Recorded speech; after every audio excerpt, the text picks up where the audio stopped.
சுபாஷ் மாணிக்கவாசகர் என்று பெயர் சூட்டப் பெற்ற திருவாதவூரர் அருளிய திருவாசகத்துள் திருவெம்பாவை என்னும் ஒரு நூல் ஒரு பகுதியாகும்.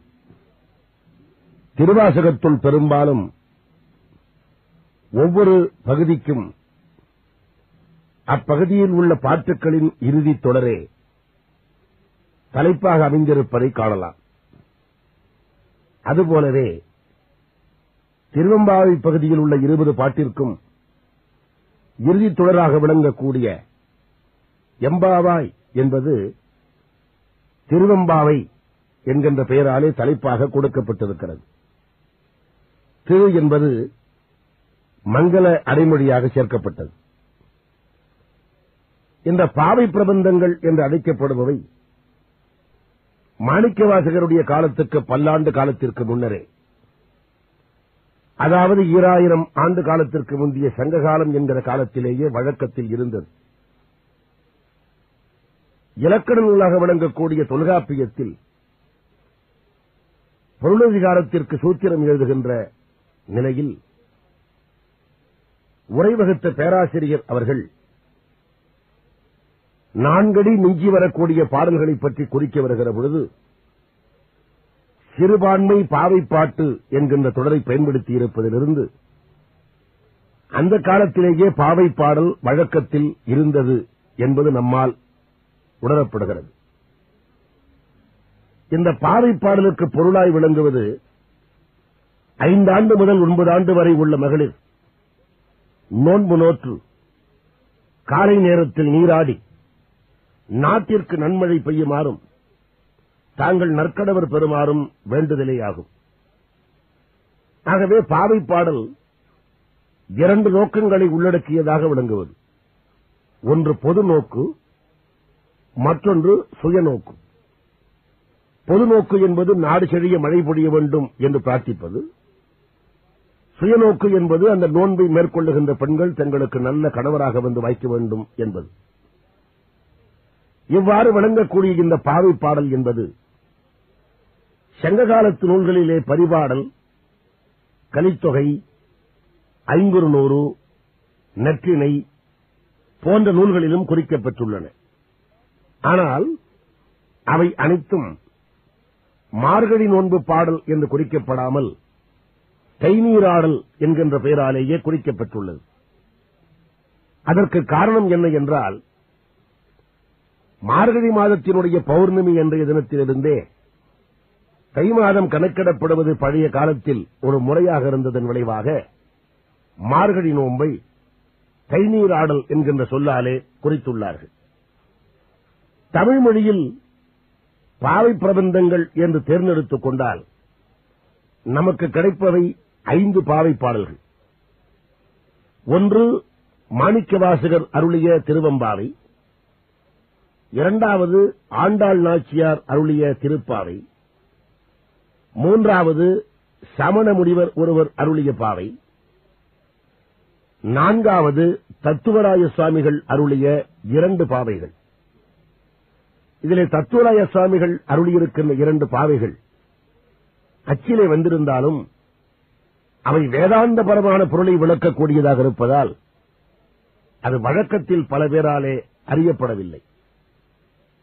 சமண முனிவர் அருளிய பாவையும் நமக்கு யாப்பரங்கர விருத்தி என்கின்ற நூலில் ஒரு சூத்திரத்தினுடைய உரையிலே இருந்துதான் கிடைக்கின்றது. கோழியும் கூவின, குக்கில் அழித்தன, தாழியுள் நீலத் தடங்கண்ணீர் போதுமேனோ, ஆழி சூழ் வையத்து அறிவன் அடியேத்தி கூழை நனையக் குடைந்து குளிர் புனல் ஊழியில் மண்ணுவோம் என்றேனோர் எம்பாவாய் என்ற ஒரு பாடல் நமக்கு கிடைக்கிறது. ஆகவே சமண சமயத்தைச் சார்ந்தவர்களும் கூட இந்த பாவைப்பாட்டிலே ஈடுபாடு கொண்டிருந்தார்கள் என்பதற்கு இதை சான்றாக சொன்னால் அது பொருத்தமானதாக இருக்கும். மாணிக்கவாசகருடைய திருவெம்பாவையில் அமைந்திருக்கிற பாடல்கள் 20. அதிலே தொடக்க பாடல் தெய்வத்தினுடைய மிகப்பெரிய கருணையை பெற வேண்டும் என்று சொன்னால் தெய்வத்தினுடைய நாமத்தை சொல்ல வேண்டும் என்கின்ற கருத்தோடு அது தொடங்குகிறது. பாவி நோன்பு என்பது பெண்கள் ஒவ்வொருவராக கூடி ஒவ்வொரு வீட்டுக்கும் சென்று ஒவ்வொரு பெண்ணாக எழுப்பிக் கொண்டு சென்று நீராடி பிறகு இறைவனை வேண்டி நாள் செழிக்க மழை பொழிய வேண்டும் என்றும் தங்களுக்கு தெய்வப்பற்று உள்ள கணவர் வர வேண்டும் என்று வேண்டிக் கொள்ளுகின்ற பொது கருத்தை உள்ளடக்கியது. அவ்வாறு ஒரு பெண் ஒரு பெண்ணை போய் எழுப்புகின்ற காலத்தில் முதல் பாடலில் தெய்வத்தினுடைய நாமத்தை சொல்வது, தெய்வத்தினுடைய நாமத்தை கேட்டவுடன் உள்ளம் உருகுவது என்பதுதான் பக்திக்கு அமைந்திருக்கின்ற படிக்கட்டுகளில் முதல் படிக்கட்டு என்கிற கருத்தை விளக்குவது. ஒரு பெண் வீட்டில் தூங்கிக் கொண்டிருக்கிறாள். அவள் முன்னரே முதல் நாளே, அதாவது பாவை நோன்பு மேற்கொள்வதற்கு முதல் நாளே மற்ற பெண்களிடத்தில் தன்னை அழைக்க அவர்களெல்லாம் வருகின்ற போது தான் சித்தமாக வீட்டு வாசலில் நின்று கொண்டிருப்பேன் என்று வீரம் பேசியவள்தான். ஆனால் இந்த மார்கழி குளிரில் அவர்களெல்லாம் வருகிற நேரத்தில் இவள் இடுத்து போர்த்தி தூங்கிக் கொண்டிருக்கிறாள். பெண்கள் அவளுடைய அறைக்கு சென்று தெய்வத்தினுடைய நாமம் காதிலே விழுந்து தன்னையும் மறந்து மயக்கமுற்று அவன் நினைவிலேயே மூழ்கி கிடக்கக்கூடிய மற்றொரு பெண்ணை உதாரணமாக எடுத்து காட்டி, நாங்களெல்லாம் உன்னுடைய வீட்டில் உன்னுடைய அறையில் உன் படுக்கையின் பக்கத்திலே வந்து நின்று அந்த தெய்வத்தினுடைய நாமத்தை சொல்லியும் கூட நீ கொஞ்சம் கூட விழியாமலோ எழுந்திராமலோ இருப்பதனாலே உன்னுடைய காது கேட்காமல் போய்விட்டதா, இல்லாவிட்டால் உன் பக்தி அவ்வளவுதானா என்று அந்த பெண்கள் கேட்பதாக அமைந்திருப்பது முதல் பாடல். ஆதியும் அந்தமும் இல்லா அரும்பெரும் சோதியை யாம் பாடக் கேட்டேயும் வாழ்த்தடங்கன் மாறே வளருதியோ வன்செவியோ நின் செவிதான் மாதேவன் வார்கடல்கள் வாழ்த்திய வாழ்த்துளி போய் வீதிவாய் கேட்டிலுமே விம்மி விம்மி மெய்மறந்து போதார் அமளியின் மேல் நின்றும் புரண்டு இங்கன் ஏதேனும் ஆகாள் கடந்தாள் என்னே என்னே ஈதே என் தோழி பரிசேலோர் எம்பாவாய். இப்போது தெய்வத்தினுடைய நாமத்தை தாங்கள் வீதியிலே சொல்லிக் கொண்டு வருகின்ற போது வீட்டுக்கு உள்ளே படுத்துக் கொண்டிருந்த ஒரு பெண் தெய்வநாமத்தை கேட்டவுடன் தன்னையும் மறந்து அவசமுற்று மயக்கமுற்று படுக்கையில இருந்து கீழே விழுந்து விட்டாள். அவளல்லவா பக்தி உள்ளவள் என்று அந்த பெண்ணை எடுத்துக் காட்டி, நீ இவ்வாறு தெய்வநாமத்தை கேட்டும் பேசாமல் இருப்பதாலே உன்னுடைய செவிகள் என்ன கேளாமல் போய்விட்டதா என்று இந்த பெண்கள் குறிப்பிடுகிறார்கள். மற்றொரு பெண்ணை பற்றி சுட்டிச் சொல்லுகின்ற போது அந்த பெண்ணினுடைய வீட்டுக்கு உள்ளே போயெல்லாம் தெய்வ நாமங்களை இவர்கள் சொல்லவில்லை. வீதியிலே தெய்வத்தினுடைய நாமத்தை, சிவனுடைய பெருமையை, மாதேவனுடைய வார்கடல்களை, எல்லாம் வல்ல சிவப்பரம்பொருளின் திருவடிகளை இவர்கள் பாடிக்கொண்டு வந்தார்கள். அவ்வளவுதான். அந்த பாடல் ஓசை வீட்டுக்குள்ளே படுத்து கிடக்கின்ற பெண்ணினுடைய காதிலே விழுந்தவுடன் அவள் படுக்கையிலே இருந்து கீழே விழுந்து மயக்கமுற்று விட்டால் தெய்வத்தினுடைய நாமத்தை கேட்டதனுடைய விளைவாக.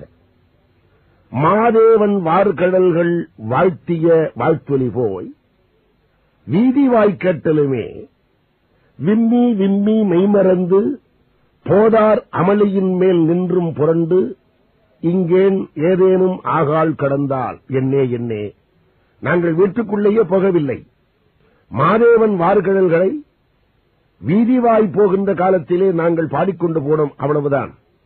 அதைக் கேட்டு அவள் விம்மி விம்மி மெய்மறந்து படுக்கையில் நின்றும் கீழே விழுந்து என்ன ஆயிற்றோ என்று எல்லோரும் எண்ணக்கூடிய நிலைக்கு அவள் வந்து விட்டாள். ஏதேனும் ஆகாள் கடந்தால் என்னே என்னே.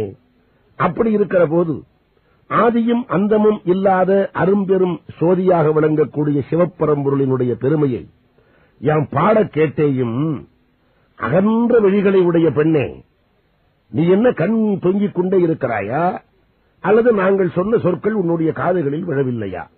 வாழ்த்தடங்கன் மாறே வளருதியோ வன்செவியோ நின் செவிதான் என்று இந்த பெண்கள் கேட்கிறார்கள். அகன்ற கண்களை உடையவள் அவள். வாழ்த்தடங்கன் என்றால் ஒளி பொருந்திய அகலமான கண்களை உடையவள். அப்பேற்பட்ட கண்ணை உடைய நீ தொங்கிக் கொண்டே இருக்கிறாயா? இல்லாவிட்டால் தெய்வநாமத்தை கேட்டும் கொஞ்சம் கூட சிந்திக்காமல் இருப்பதால் உன்னுடைய செவி கேளாத செவியோ வன் செவியோ நின் செவிதான் என்று கூறுகிறார்கள்.